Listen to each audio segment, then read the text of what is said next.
it's Kina Knisley with Team K-Guard of Keller Williams. This is Real Talk About Real Estate. And today I have Elyse Guthrie from Dallas, Texas. Thank you so much for being here.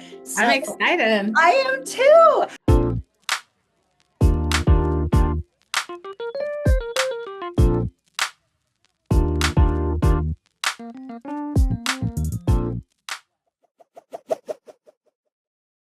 You know what, Elyse forever. She hosts the best coffees and the best events. So Do you remember the first time we met in person, what I said?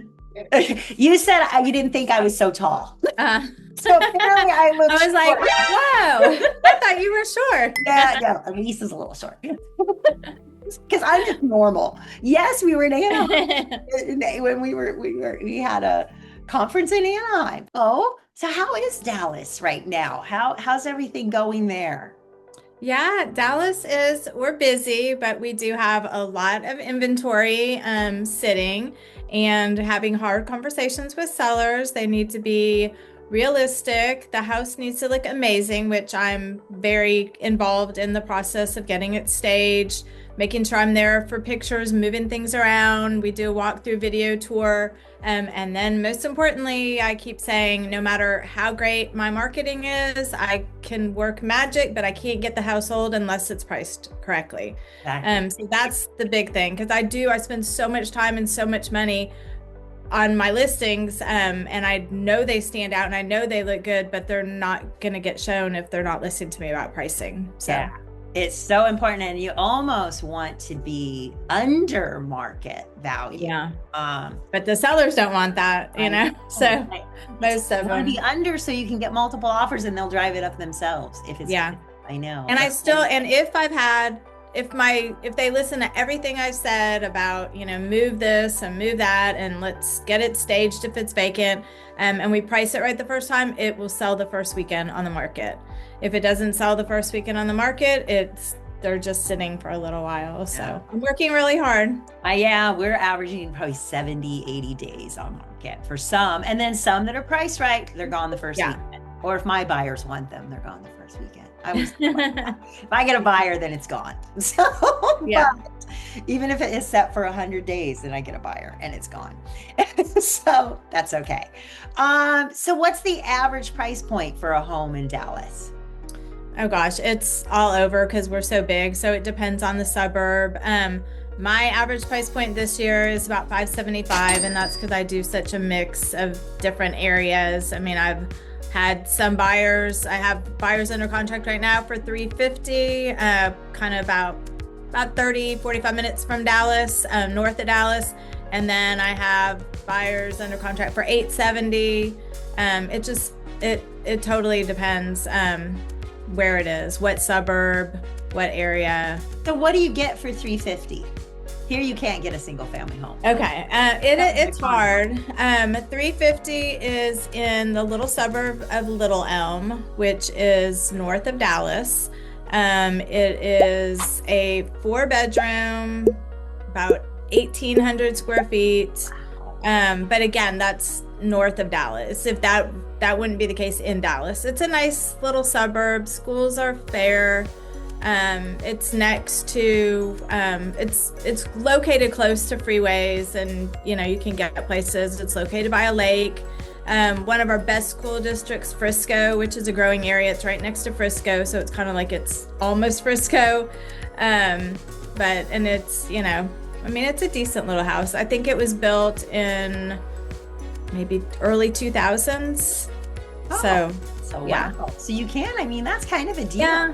Now, a couple years ago, there would have been 20 offers on this price. Yeah. But now it's easier. Yeah. So now what about investing? Can you buy something in cash flow in Dallas? Is there a good rental market? Yes, there is. You can't do Airbnbs in most places, so it has to be, long-term rentals. But again, and that would also depend on the schools too, where I would, advise somebody. I don't normally do rentals, but if somebody has purchased from me and then they want to list it for rent, then I'll do that. I had one that it took about 4 months, and then I have some that will take a couple days. So it really depends where. And then school districts are a big factor here. So now what areas will you do? Because I've been to Dallas once and we were in Grapevine. Yeah. Cute little I'll do Grapevine. I just sold a house. I just sold a house in Grapevine. Grapevine, fun fact, is the Christmas capital of Texas. Yeah, Christmas capital of Texas. It's so cute. It's so fun. At Christmas time, they have a cute little downtown area. But I live north of Dallas. I'm in Keller Williams Allen office, which is an amazing Keller Williams Market Center. And I go all over Dallas and to Fort Worth, which within about 45-minute radius everywhere. Okay. So when there's no traffic, and I plan that very strategically. Yeah, I don't leave the house till after 9 a.m. and I have to be back in by 3. But if I have like one thing in Fort Worth, I'll make sure I wait and I, try to have something else there at the same time. Yeah. So I'll go like stop by and, visit past clients, which I did a week ago in Mansfield, that's about as far as I'll go. That's about 45 minutes. It's near Fort Worth, but yeah, I go further than a lot of people, but. So is there any up and coming neighborhoods that might be, good to grab a property in now? Cause you think it'll appreciate a little faster? So I've lived all over Texas. I've lived in Houston, Austin, and here. And there are so many nice neighborhoods that are up and coming in Dallas, more so than Austin and Houston. There's so many, like you could drive through Dallas and say, I would live there. I would live there. I mean, there's so many nice suburbs. Going north, there's a lot of upcoming suburbs. There was Salina and Prosper. They were up and coming, and now they've already, they're already growing. So now they're kind of more expensive than they were a few years ago. And then you go past that and you can get a little more land in a little place called Gunter. And we're almost to the Oklahoma border by that area. Then you can go south and like Mansfield, where I just said I've sold 3. I'm going there again Saturday. You can get gorgeous home, just a few years old with a pool, 800 or 900, 4,000 square feet. Oh, wow. Gorgeous pool. And that area, nothing used to be out there, like Midlothian, Mansfield, that's going like east, I think. Yeah. And that, so yeah, I would say those areas are up and coming, but there's so many nice areas in Dallas. So, wow. So why do people move to your area? What's bringing everybody to Dallas? Because you're constantly buying and selling. I see you on. Yeah. Jobs, there's, good job market. There's, it's still pretty reasonable. We have a couple headquarters that had moved here right before COVID, Toyota, Chase. What else? Sometimes people just want the weather. We do have a little bit of the seasons where you don't in Houston or Austin. So we do get a little bit of snow. It cools down, I think, a little bit at night compared to Houston. So the weather, the cost of living, the schools, the opportunities for kids, there's tons of sports and just, there's always something going on. Oh, wow. It's not beautiful like where you live, but I'm very lucky. I'm looking kind of tan. I was like, she's from Hawaii and I'm looking tan. Gosh, no, I stay out of the sun. Are you kidding me? And it's time to go hang out in the sun. I got to sell houses to stay here. What are you saying? That I don't? Well, yeah, you got some, you do. You got a nice tan. I don't tan. My freckles connect, but that's about it. Yeah, I was outside this weekend, so. Yes. So what is something people should know if they're going to move to Dallas?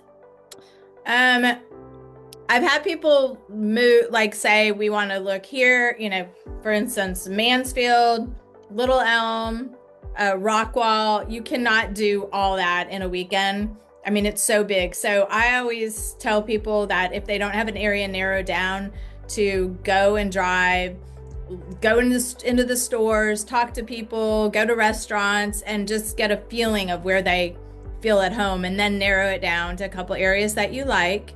And I can help with that, but it's just a feeling you get when you're driving through the different areas. Yeah, you narrow it down, and then areas. Yeah.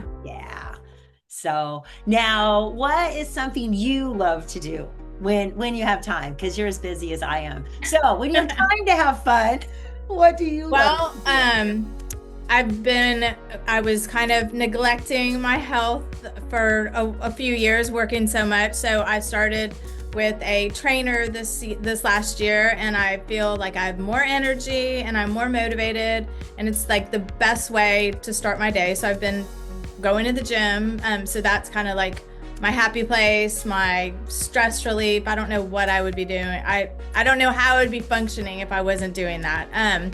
So I'm just feeling better and have more energy, and it just keeps me going. So wow. Well, you look great. I see a little muscle. Thank you. Thank you. So now this has been wonderful. So yeah. So yes, if you have anybody who wants to buy, sell, or invest in real estate in Dallas, I would love to connect you, because I love her, like I said. And she does client events, because I see them posted. I'm always like, oh. Yeah, I do try to keep in touch with everybody. And most of my buyers are moving from somewhere else, agent referrals. And so they don't know the area. So I help them, narrow down an area. And then I make sure they know the best doctors to go to, the best restaurants. I get texts and say, what's the best place to go have ice cream, or what's the best Mexican restaurant? So, and then I try to connect people with, you have kids this age, you should call my past client, Susie, they have kids that age too. So I try to be a connector and stay in touch with everybody. That is so great. My agents. Yes. Well, she is amazing. Thank you so much. You are too. Yes. I can't wait to see you. I know. I'm so excited. We're going to see each other in a few weeks. And we have our pool party. Yep. I will be there. Okay. So maybe I'll get some sun. But this has been Real Talk. Thank you for having me. Yes. Thank you for joining us.